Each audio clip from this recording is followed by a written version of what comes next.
गणतंत्र यह गोटे महान तंत्र बा महान शासनर प्रतीक। ये देश रे राजतंत्र परे गणतंत्र आसी।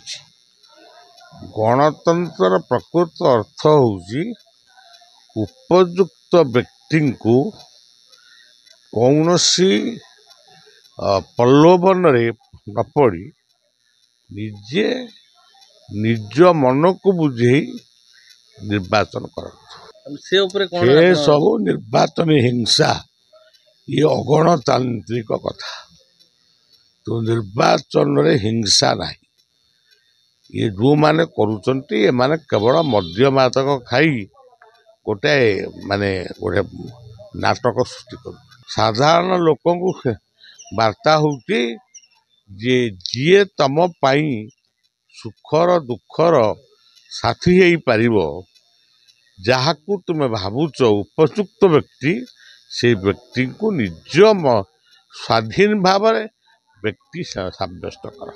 मु आपण मानक जरिया रे तीर्तोल निर्वाचन विधानसभा निर्वाचन मंडलीर समस्त साधारण जनतांकर माउसींकर गुरुजन मानकर आशीर्वाद भिक्षा करुची एवं युवक युवती मानकर सहयोग कामना करुची। एई गणतंत्र महापर्व रे मु समस्त को विनम्र अनुरोध करुची जे समस्ते मतदान केन्द्र को आसी निजर मतदान साब्यस्त करंतु, कारण एटा समस्तंकर मौलिक अधिकार।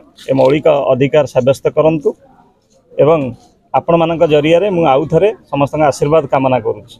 निश्चित भाव में 2020 उपनिर्वाचन पर ठारू आज पर्यंत तीर्तोल निर्वाचन मंडलीर जनसाधारणकर सुख दुखरे ठिया ही आसी। तीर्तोल निर्वाचन मंडलीर जो मुख्य समस्या सब अच्छी ताकू नहीं कि लड़ई करी आसी। तेणु साधारण जनता यहाँ जानी जे सेमानक सह किए अच्छी सेमानक सुख दुखरे किए अच्छी किए सेमानक सेवा पाई आसी आउ किए सेबारे विश्वास करे आउ किए नेबारे।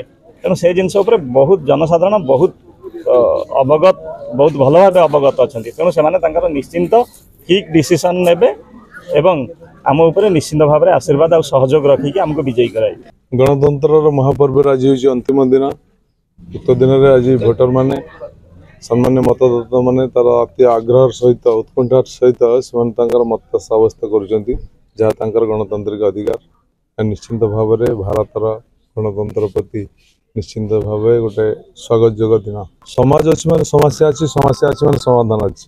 किंतु एति कथा कहबी आम सरकार 5T माध्यम जेते मात्रा रे लोक समस्या प्रति संवेदनशील भारत वर्ष अन्य कौन राज्य सरकार से संवेदनशील नुहति। भोटर भाई मान को मतदाता मान को मोर गोटे एतिक अनुरोध रोडिया गोटे कथा होची चषा हुड़िले वर्षे भोटर हुड़िले 5 वर्ष।